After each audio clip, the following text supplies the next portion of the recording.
The number one motivation for any individual, doesn't matter who you are, it is avoiding discomfort. Period. Do whatever possible to avoid being uncomfortable.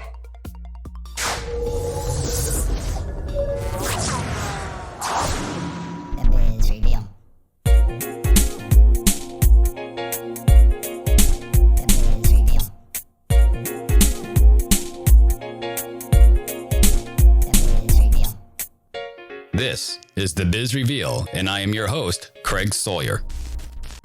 When it comes to health coverage for you and your family, one size does not fit all. Customize your health plan to fit your family's specific needs and budget so that you only pay for the benefits you need. Go to SawyerHealthSolutions.com for a free customized quote today, or call 239-677-9877. Sawyer Health Solutions, affordable solutions for your health insurance needs.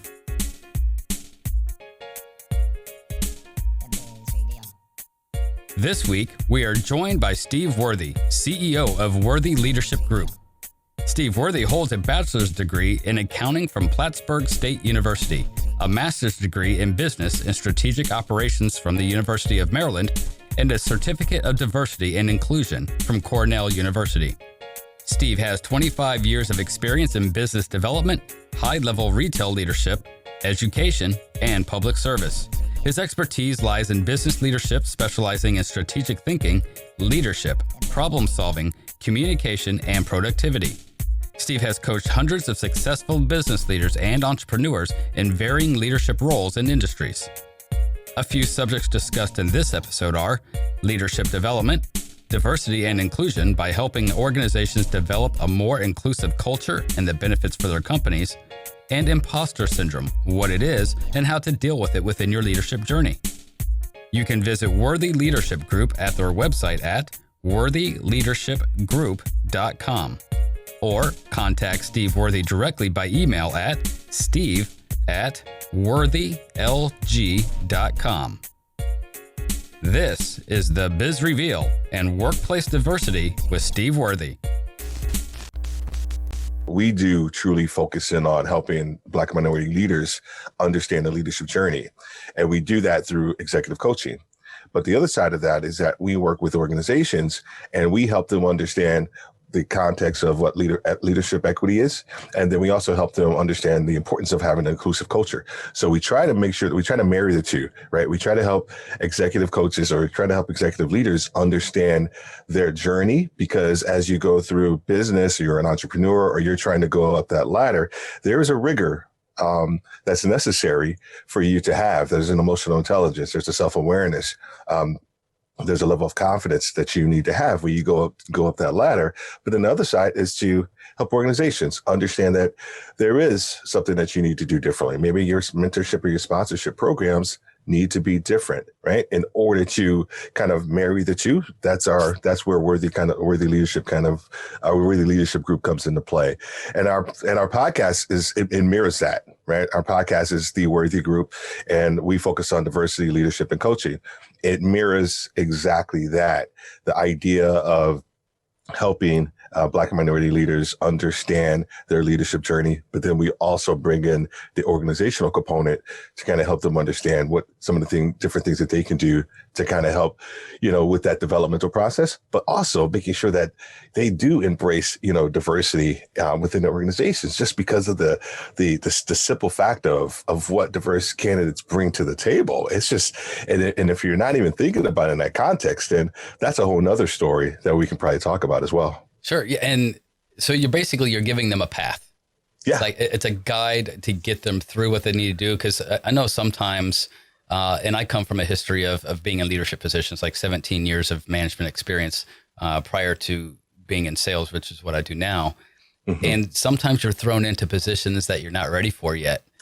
And I think it was Richard Branson that said, don't turn down. If somebody asks you to do something that you're not ready to do, say yes and learn how to do it later, right? So you don't ever want to pass up the opportunity, but at the same time, you may not know what the heck you're doing. And you don't want to fake it till you make it, not that kind of thing. But if you can find somebody like yourselves who at least lay down a nice foundation, a nice path to get them started on their own so they know what direction to go into. Yes. That can certainly be helpful. I'm laughing because that quote, I actually just talked about the leadership journey, and I talked about every leader has a journey, right? But within that journey, you have a seminal moment, and you either take advantage of that seminal moment or you don't. We previously talked about that we were both in the military, and so being in the Air Force, basic training, TI told me, "Hey, you're going to be squad leader," and I'm fresh out of high school, Like, what does that mean? Yeah, I'm like, squad leader. I said squad leader. In my head, I'm like, no, but this dude's massive. He's like 6'7", 6'8", and I'm like, no, I'm not going to do it. So we're coming back from our second clothing issue, and I'm walking, and we're marching. We know how it is in military. You got to march. You're not walking. You're marching, and this bag is heavy. I start like maybe bebopping a little bit, and he's like, Worthy, stop that bebopping. You need to march. If you're squad leader, I'm like, I don't want to be squad leader.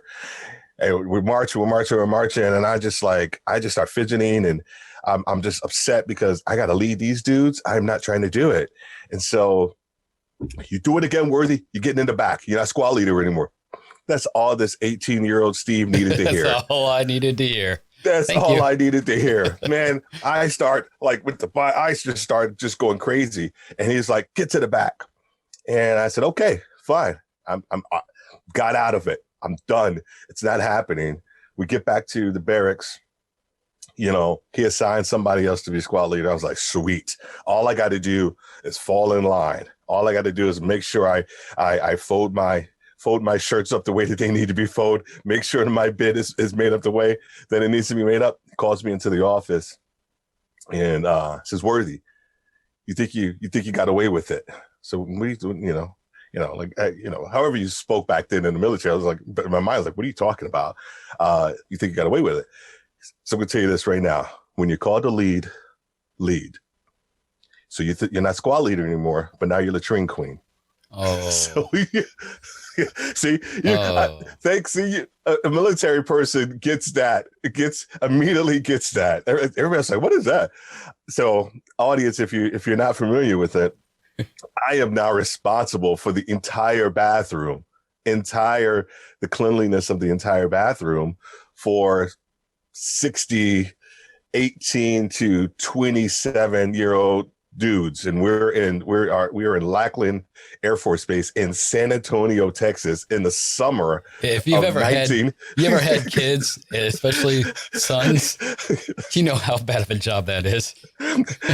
So just imagine trying to do something for 60 guys. And so the point is that I led. I said I didn't have a choice. He just said, when you called to lead. So I internalized that. And I said, and so to your point around trying to help leaders understand it, sometimes you just have to be thrust into those positions. And so for me, it's a matter of trying to help them understand that journey, but also understand that, you have a responsibility to yourself to be the best version of yourself, if you will. And that's where we go from there. Yeah, exactly. And because it is a responsibility.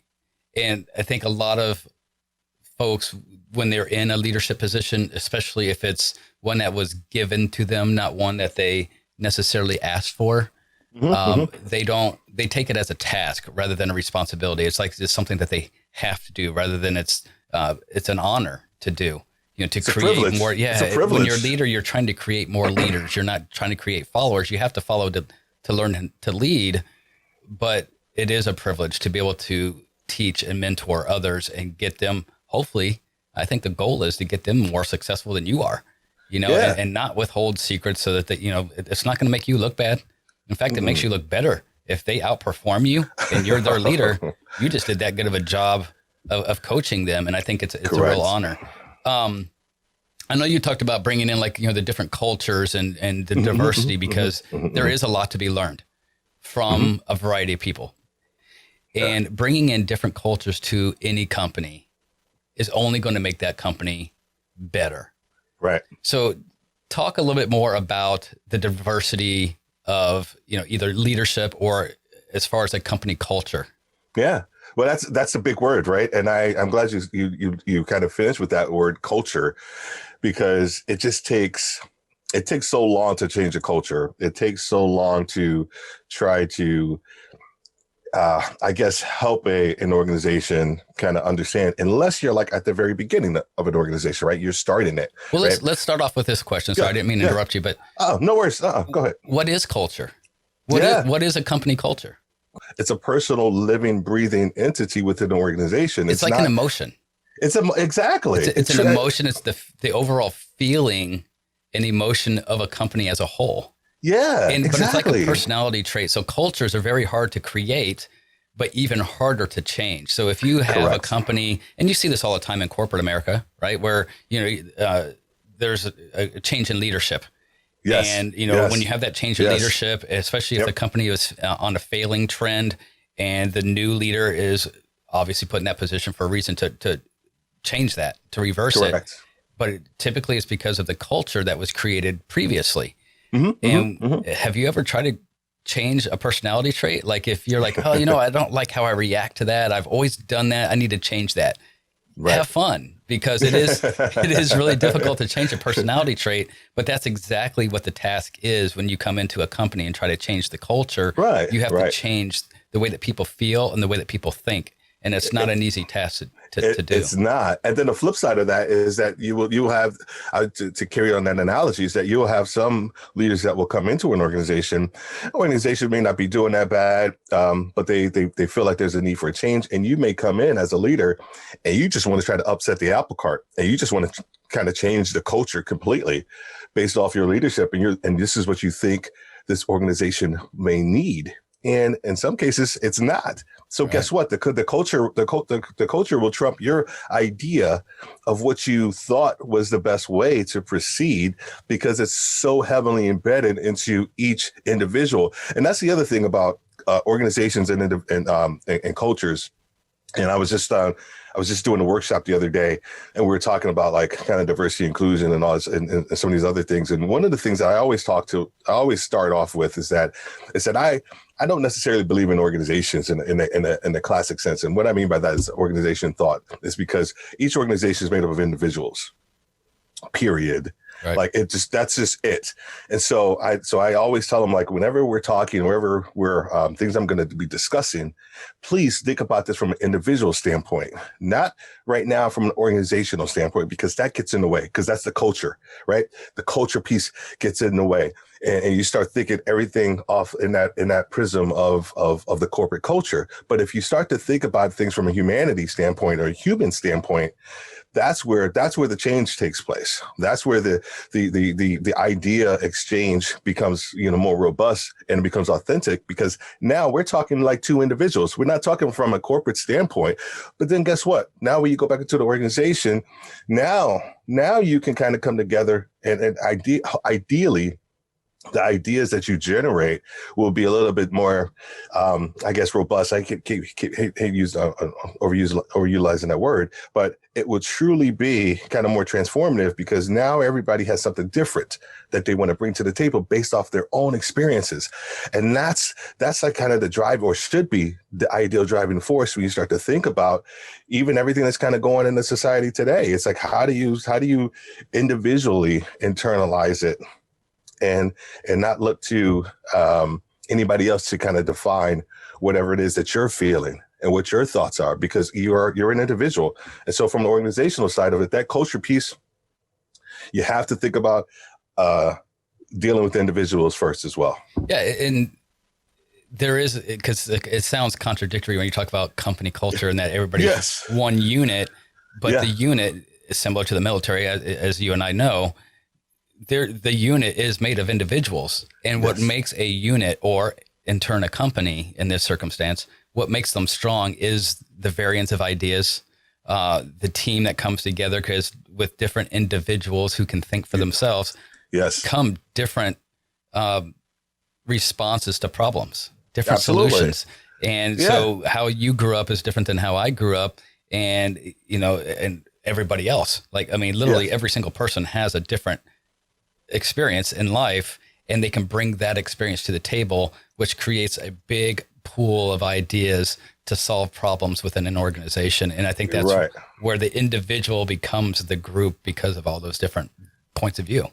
Absolutely. I think that the major issue is the acceptance, is the acceptance of those differences in ideas, right? Because like we just talked about, the culture has been embedded for so long, for so many years. And so now here it is where you have this new CEO that wants to come into an organization, or executive, senior vice president or whatever, and they are trying to come in with their own thoughts. Man, let me spend some time with Craig first, and then maybe I'll start to buy in into what Craig has to say. And so that's the other side of, it's a beautiful thought, right? It's a utopia. You start to think about the embracing of the diverse ideas and thoughts and all of that stuff. Like, oh my gosh, this is awesome. But man, the reality is that everybody doesn't want to relinquish that cultural piece. And they don't want to relinquish that idea of like, here's the other thing too, is that everybody is resistant to change unless it's their own, right. Unless it's their idea, period.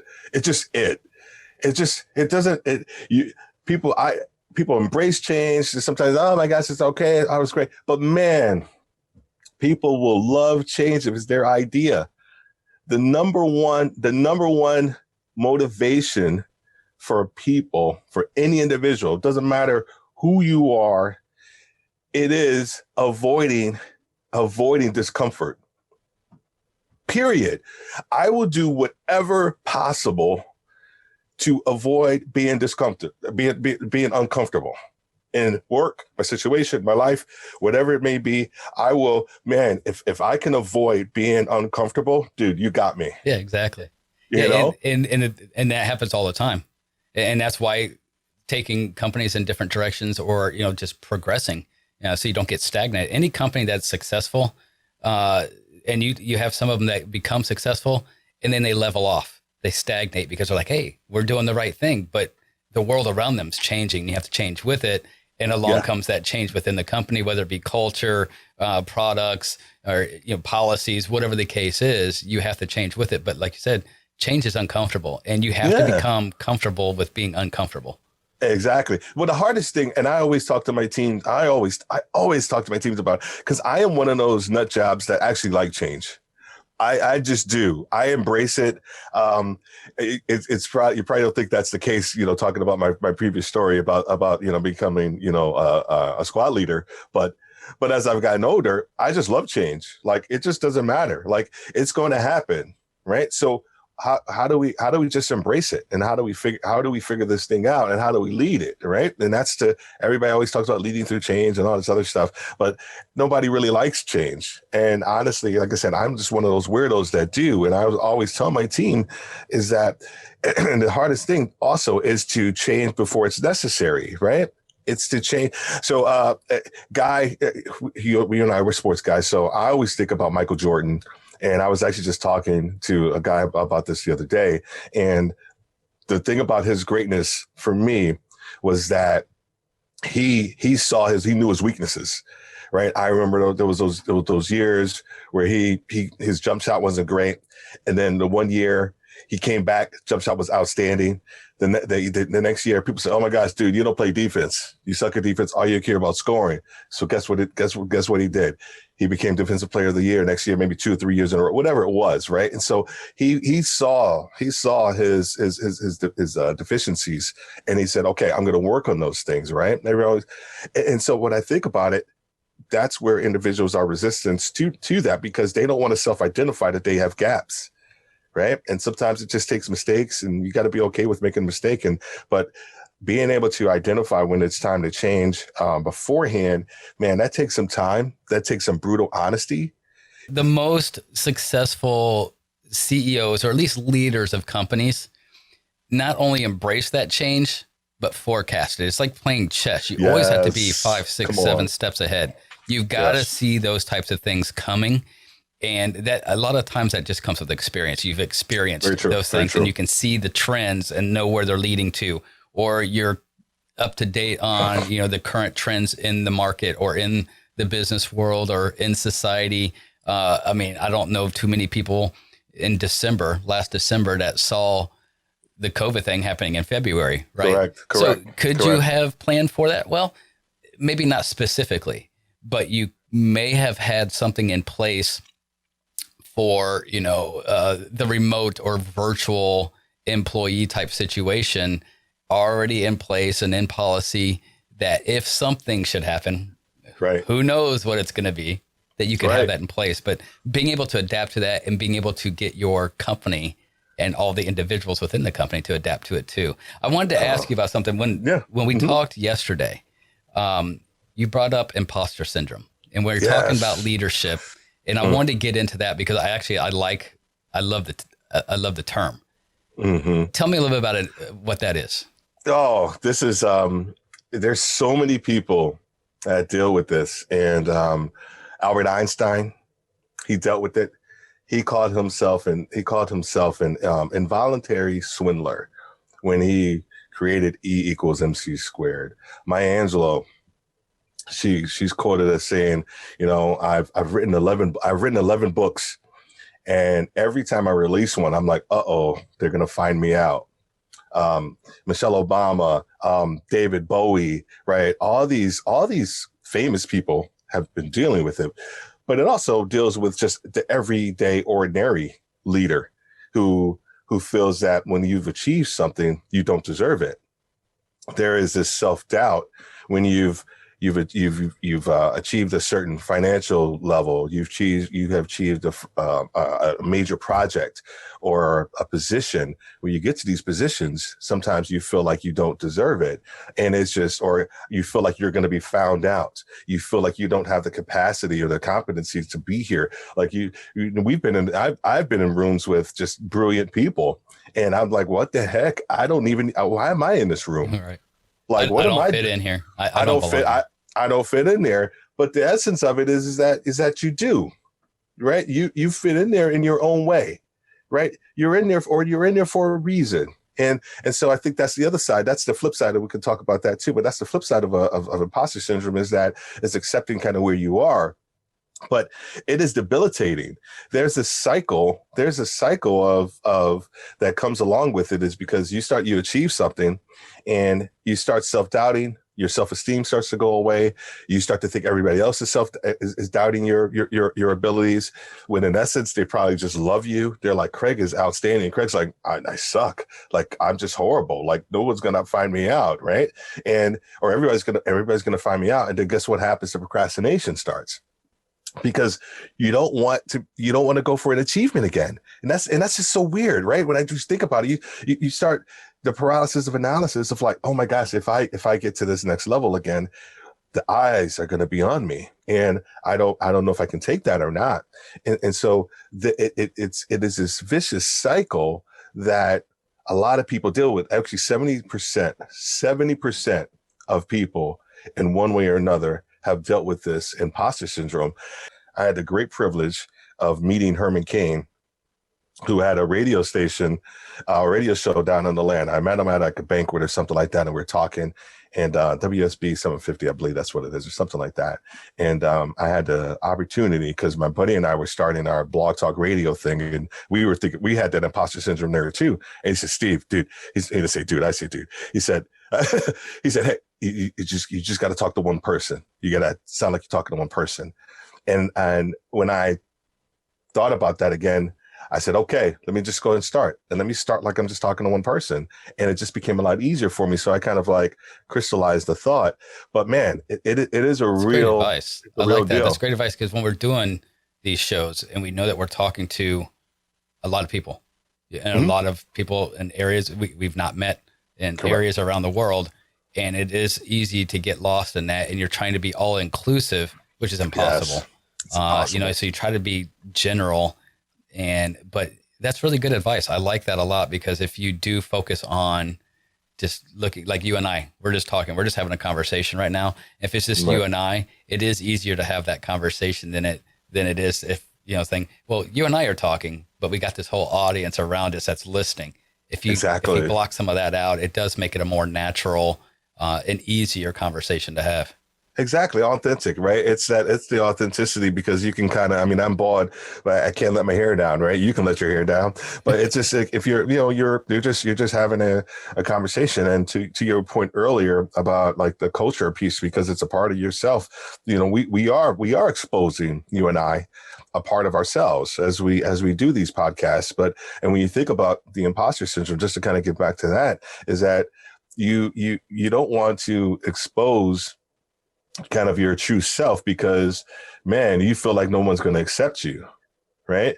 And then the other side of that is that you don't expose this is the war part. You don't expose yourself, and you're privately having these internal battles because you don't have anybody to talk to, and everybody else, and you think that everybody else is better than you, and they're okay, and it's like they're not. So how do you get past it? Is that you just have to be open and honest with yourself, and you have to identify the fact that you do have it and that you're dealing with it. And the old adage of just be yourself. Be yourself, and it does work. I know that sounds like so cliche and everything, but if you are genuine and real, yeah. Because if you're not, people see through that, and you can't be a leader if people don't believe in you and what you're trying to do and trying to accomplish. They see through it when you're not being genuine. So be 100%. You and make clear the direction that you want to go in and why. And I think it's very important because, as you know, again, in the military, a lot of things are just, instant obedience to orders. Yes. Right? I mean, that you have to. Yes. But sometimes the hard part, especially early on when you're training, is they're asking you to do some really stupid stuff. Or seemingly stupid things. Exactly. And then because you don't know why, because they're not going to explain it to you. They don't have the time. When you're in a war situation, they don't have time to explain things. You just get it done. That's the instant obedience to orders.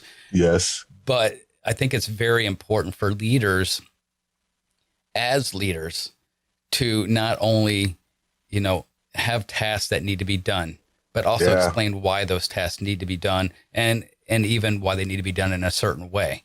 Correct. Not because they have to explain them, but because they should. Because if you create the whys and get that understanding from your people, they believe in it too. And once they believe in it, that's how you start creating that culture. And otherwise, it's just a bunch of tasks. I got to get this done because so-and-so told. It's the, because I told you so thing, like your parents do when you're younger. Yeah, exactly. Because I told you so. Right. Nobody wants to do that. Right. So I think if you explain the whys, it is a lot easier to get people to follow you, because now they know why they're doing it and what it's going to do in the end. The executive coaching aspect, going along with the imposter syndrome, the executive coaching, I know we talked earlier too about, sometimes you're not ready to be thrown into a position, but you got it and you don't have that foundation.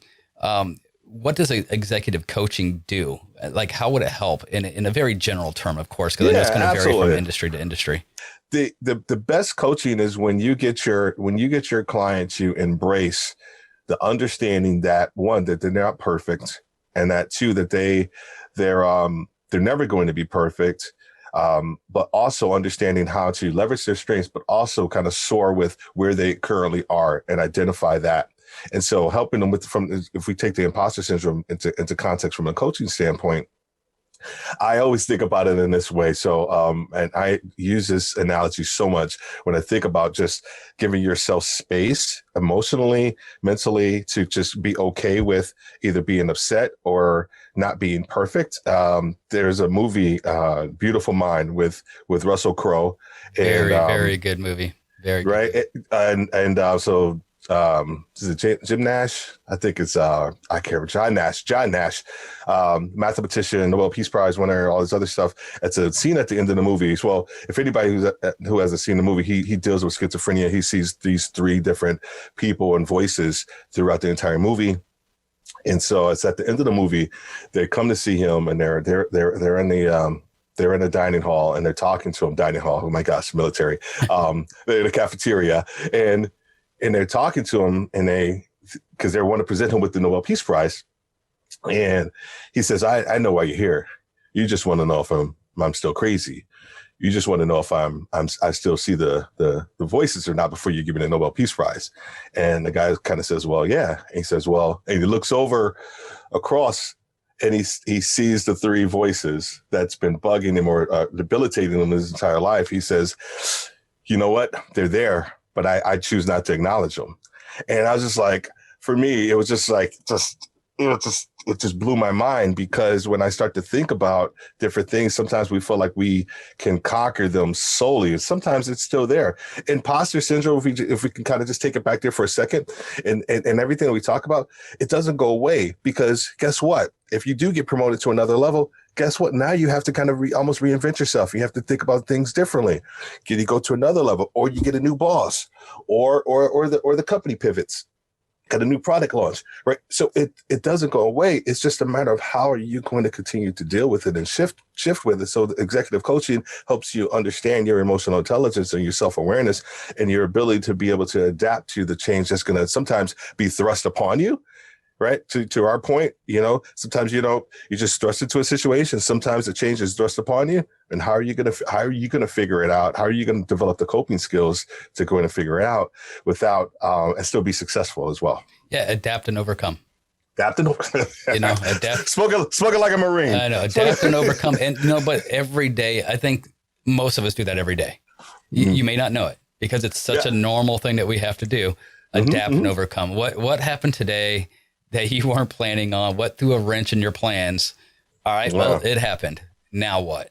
And that's, there's another podcast I had done that kind of dove into some personal issues of mine. And that's one of them is, accepting what is and just being like, you know what? Now what? Yeah. Now what? I mean, because you can't go back. You can't change things. So same thing with a company, Again, like Craig, this year is a perfect Craig, example. You're a special guy. So you're a different guy. No, seriously. No. Not everybody. And that's the thing, right? Not everybody thinks like you, right? Or myself. I mean, and I don't mean that in a bad way, that we want people to think like us, right? What I'm saying is that some people they don't cope. They don't see the change. And then you're paralyzed. And they're paralyzed. And some people, they accept their lot in life, right? Even though they want more. And sometimes they don't have the capacity and ability to do it. And you and I, our thought process is like, dude, let's figure it out. Right. Let's figure it out. Let's do this. Like I said, I love change. It doesn't matter. Let's figure it out. It doesn't matter. Let's create a plan, devise a plan. What resources do I need? Who do I need to bring to the table? Let's create it and execute. Boom, bada bing, bada boom, done.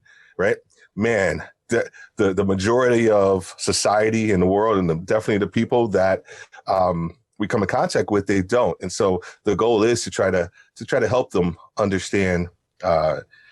Not that they need to be a certain way, but they need to be able to embrace who they are authentically, and then use that to deal with the world, use that to deal with the ills of society and anything else that you're dealing with personally. And because there's only so much that you can do. So do what you can do, allow others to do what they can do, and work together to get it done, which leads me into the next I wanted to talk about. I know you work in diversification of the workplace as well. Yeah. And that it's a big topic, and you and I had discussed this at length on the phone prior, and I would like to get back into that conversation so the listeners can also hear in on that. Yeah. And it's okay to differ in opinions on this, because I do have my own opinions on it, good and bad. And I would like to talk about that because, as we mentioned at the beginning of the show, diversification is very, very important, because you have a bunch of individuals who make up the entire company, which makes the culture of the company, and it makes you more, to use your term, it's exactly right, robust. It's a fuller, more complete company when you include so many different backgrounds, ethnicities, genders. I mean, everything creates the culture and that mixture for the company. Talk to me a little bit about what that means, diversification, and when you have a conscious effort for diversification within a company. Diversity is the starting point. Diversity for me is built in the concept and idea of belonging and accepting and bringing people together, and bringing in that diversity of ideas, but also bringing in the fact that that you do have other people from other races as well that need to kind of be brought into the overall equation. One, because it's necessary in society. We can talk about that too. But the other side of that is when you start to think about your organization from a productivity standpoint, it is so important to have a diverse team in there because they bring so many different trains of thought, characteristics, shared experiences, life experiences. How do you help people understand that things can't be cookie cutter and that you need to have diversity of thought because and diversity of perspective? Because if we talk about this from a business sense, you want to be successful as a business. So it is just super important that you understand that. But then also, do you have any type of programs in place to help understand or embrace that diversity of thought? Because that's the other side of it. People need to have a voice, right? People who have, once again, underrepresented. I deal with Black minority leaders, right? And I help, and I don't deal with anything else from a diversity standpoint. That is my niche. That's my area. But and I hope that answers your question, because I know we had some other things that we kind of talked about too. Yeah, and there's very few of us, I think, that would disagree with needing the diversity within an organization.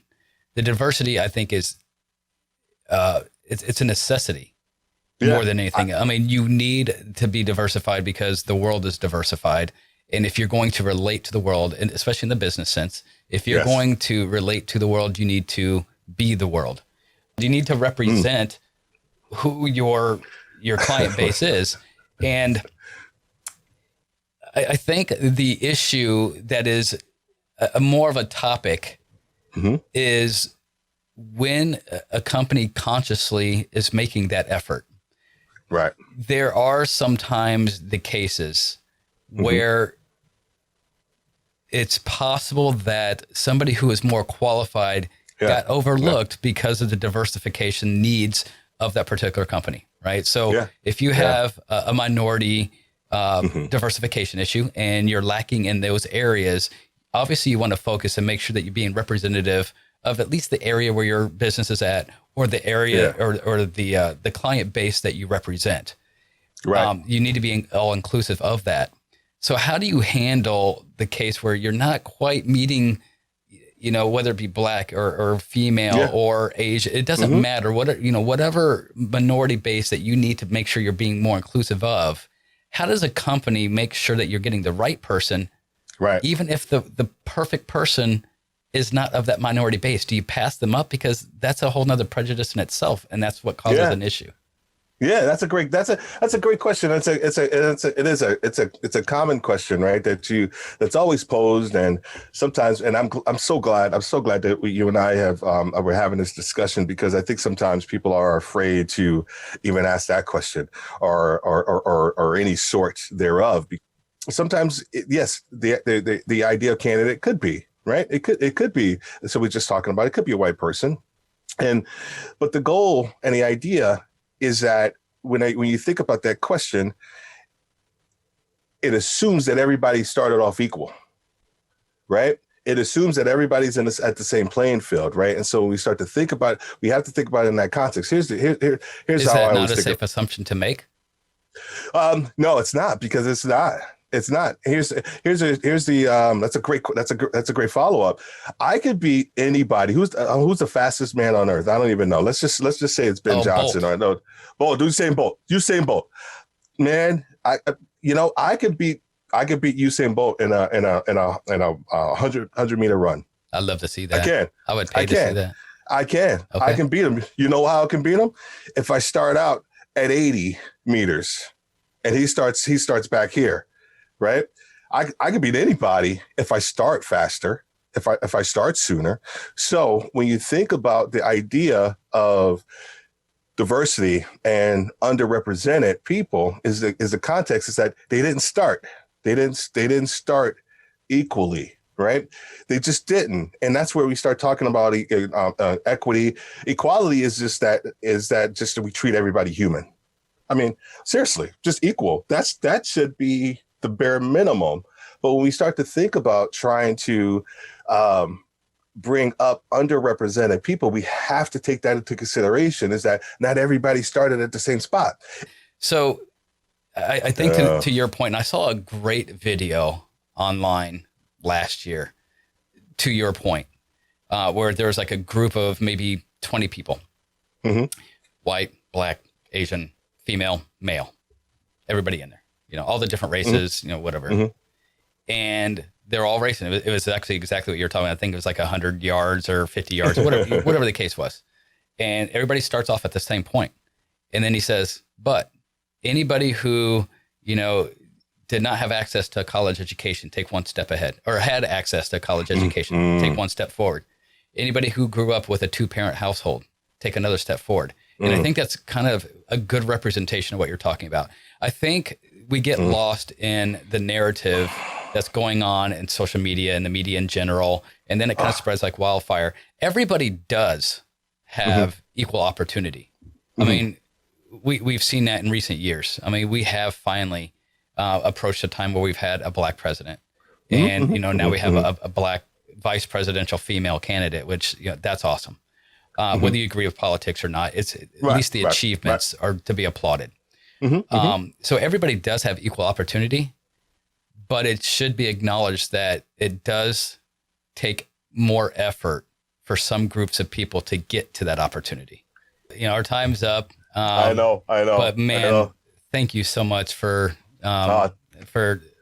talking about this with me, because I know for me it's not easy to talk about, because when you talk about it, you acknowledge it, and it's hard to acknowledge. It's hard to swallow sometimes. So thank you so much for that. I want to make sure that you tell all my listeners who you are, how they can contact you.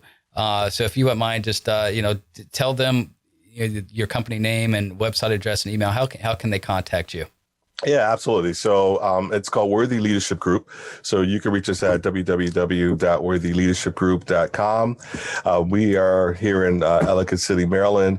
If you want to send me an email, you can send it to steve@worthylg.com as well. Excited about just, even being on the show. One of the things that we do, of course, is that we do executive coaching for Black and minority leaders, but we also work with organizations and helping them understand ideas around leadership equity and inclusivity. And so we also do a podcast called The Worthy Podcast, where we talk about diversity, leadership, and coaching, very similar to our business model. Excited about that. We talk about everything that encompasses a leader and also an organization to help each one of them kind of grow and unlock their potential as well. Awesome. Steve Worthy, thank you so much. Thank you for joining me today. It was an awesome conversation. I hope we have Same more. Here, dude. Same here, dude. Everybody else, this has been The Biz Reveal. I'm Craig Sawyer, and you can catch us at thebizreveal.com for all of our past podcast episodes. Please check that out. You can also see us on our YouTube page. Please, please, please subscribe and like there, so that way you get all of the new video representations of our podcast. And also we'll be, of course, on all the podcast apps, Apple, Stitcher, you name them. We're going to be on every single one of them. Catch us there. Till next time.